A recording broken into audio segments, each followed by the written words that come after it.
Animals do not grow smarter and wiser. Animals that are born with lack of vision die out in a visual field. So nature kills 10,000 animals for each one it produces. I better do that with the worm. If you can spread this idea into all areas, worms are born, I don't know what about this. This is a drawing of a worm. The worm has light cells all over its body. They're very weak. They're eyes, but the early stages of the eye. So when this worm sticks its front end out of the ground and a bird sees it, it picks it off. But if it's born with more light cells up here, just a few more than this, and a bird's shadow comes, it retracts. Gotcha. And then eventually all the worms that survive have light cells over here. The eye is an organization of light cells. It starts out with light cells all over. But the worms that survive are the worms with the light cell at the leading edge. If they're at the trailing edge, it doesn't survive. When a bird lands with a worm and the other birds open their mouth, I did this years ago. The bird that moves the most with the mouth open gets all the worms. Gotcha. It doesn't feed all the birds. Feeds the most active. So I made a plastic bird with the mouth wide open on a spring that moved more, and the bird put all the worms in there. That's when I became a mechanist. I believe that human beings cannot think or reason. They're mechanisms that respond to the environment because they have a wide range of responding senses. So I looked at robots the same way, but we're organic. We get hungry, so we hunt. Robots don't. Robots don't say, I need lubrication, so I'm going to behave a certain way. They don't care whether you lubricate them or not. So they don't evolve. No man has been able to make a robot that's just a minute. Like feel good doing that. Robots don't feel good or bad. I don't know if you notice it. When a wolf has incisors, larger, he can tear off bigger pieces of meat. If he swallows it faster, he can survive starvation. So animals do not chew their food. They rip off the meat and swallow it whole, just as it is. I don't know if you notice that. That animal will survive in scarcity. The animal that tears the meat off and chews on it won't have enough food. So the animals tear it apart fast. And they don't outgrow that. The animals born with the larger fangs survive. Those with shorter fangs don't get a bigger piece of the meat. Life has no purpose, is what I'm trying to say. There's no purpose to eyes, ears, teeth, or anything. If you're born with things that work under those conditions, you survive.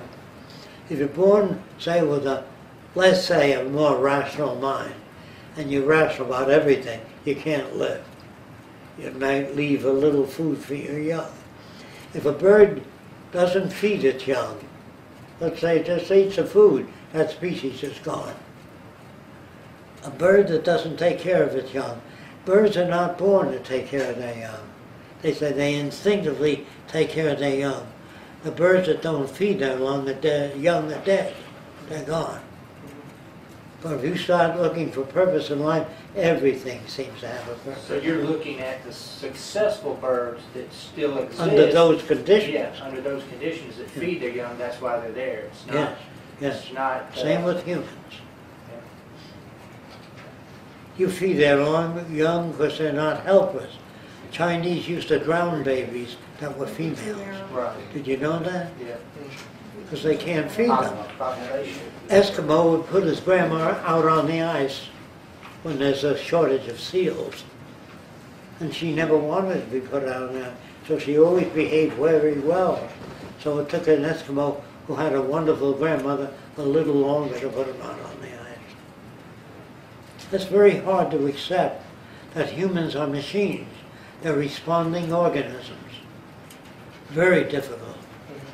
And people that used to attend my seminars for years would write songs about a responding organism, a bundle of tropisms. You know, and they couldn't get along with normal people.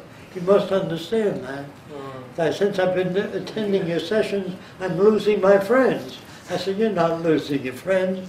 You're losing people that are hard-headed, hard-wired. But you'll have to change people to get along with them. I call it poisoning the well. I'm saying that all things are shoved by something else. There's nothing, although we can't see the wire up our ass connected to the sun, we depend on the sun, the radiant energy of the sun.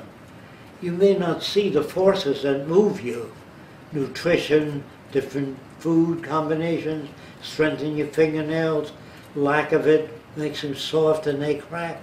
You don't know how your body operates, but if you study nutrition and physical degeneration, you know more about the body. You never know everything. The word everything is a stupid word.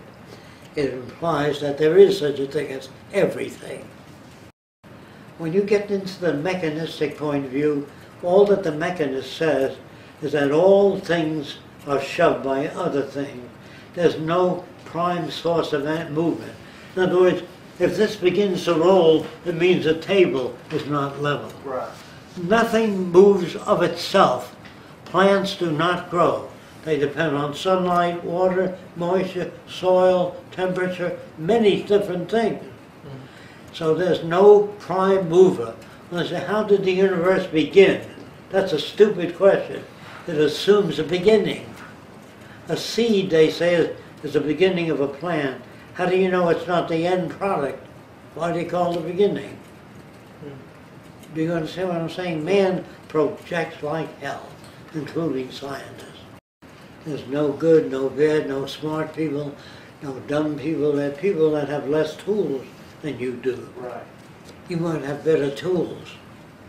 If a girl falls in love with a taller guy than you, because she likes tall people, and you get mad at her, you don't understand the effects of the environment. When you understand, you'll never dislike anybody or hate them. You'll understand where they're coming from. And that will stop a lot of crime and a lot of... That's what I mean by we're not educated. I hope you know what I mean now. We're not given that. Well, I never heard of Fresco. He has no PhD. He never graduated junior grade school. Therefore, fuck Fresco. You're a follower of some fucking fraudulent guy. That's what they'll tell you if you talk to normal people. But if you understand what I'm saying, you'll only understand those things that have parallel, that you have experience with. I can't talk to anybody. They would hate me. You know what I mean? And if I talk to scientists, they'd say, well, where the hell do you get your ideas from? You know, I got mine by hard work. So did I get it. I worked very hard, questioning everything, trying to. I still have a few carryovers, which is okay with me. Primordial slime. What? The primordial slime. Yeah, it's right. part of the slime, exactly. And that goes for all of us.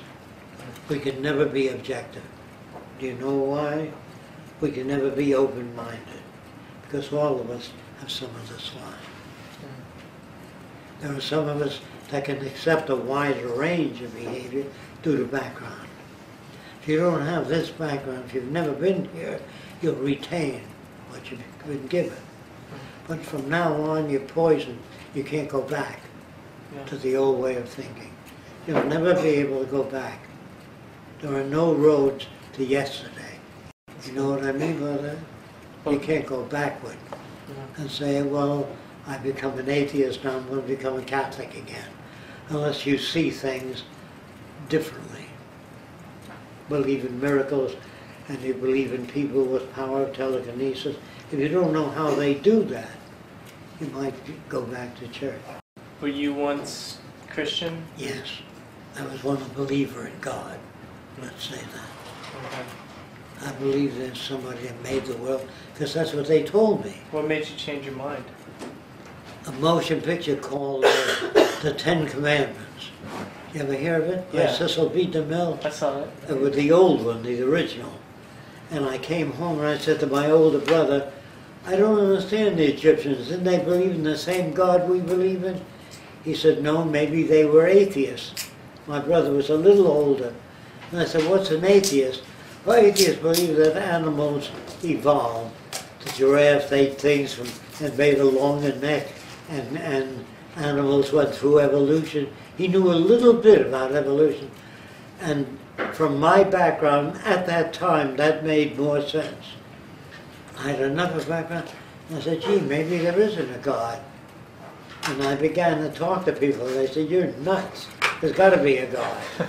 And then I read books on atheism a little bit, and it made more sense than God making a man and a woman out of clay, earth, and he turned them loose in the Garden of Eden. That would sound more like a fairy tale. I had enough of a background to make it. If I didn't, I would have rejected it. When the minister said it rains to make the plants grow, I said, why does it rain at sea? I really wanted to know. I was not an atheist. So he said, hold down your hands, and beat me. And I began to doubt the wisdom of that guy. Then he said, God works in strange ways. After we die, we'll know why certain things happen. Today you won't understand it. So I bought the package. And then I said, why does a flood drown children? They've had no experience. And he said, because the Lord works in strange ways. We may not know that, but there's a reason for everything. And then he gave me some reasons. He did. He says a man he met went blind due to cataracts. And the blind man said, since I was blind, I realized a lot of things that I didn't appreciate in the past. So he says the purpose of that guy going blind was to give him the realization of how wonderful it is to have sight, and then how wonderful it is to have senses. Right. So there's a reason for everything. And that stalled my ability to think things out. You know, it was a good example. It is. And then so going on, I didn't find blind men any particularly smarter than anyone else. Mm-hmm. This particular blind man that he quoted, yes, he did. But there are many people that have a negative experience and makes them more negative. Right. Do you understand what I'm talking about? Yeah. It's very hard to be objective. And I found conflict in the early stages of beginning to question things. I found, well, it's better that I go to church once a month. You know, not give it up entirely. So I said, well, God would know I was false then. Then I didn't have to go once a month. Because I says, I can't put it over on God. So then I learned more about evolution and learned more about God sacrificing his son. And if he knows everything, he would know that his son would be crucified. Then it didn't make sense. I began to question that whole pattern. It went in circles, you know what I mean? And I pulled out. But if I didn't question the patterns, I don't think I could make it. And if I wasn't shoved further enough along, I wouldn't have questioned anything. So here you're being shoved, and from now on, you will question more things.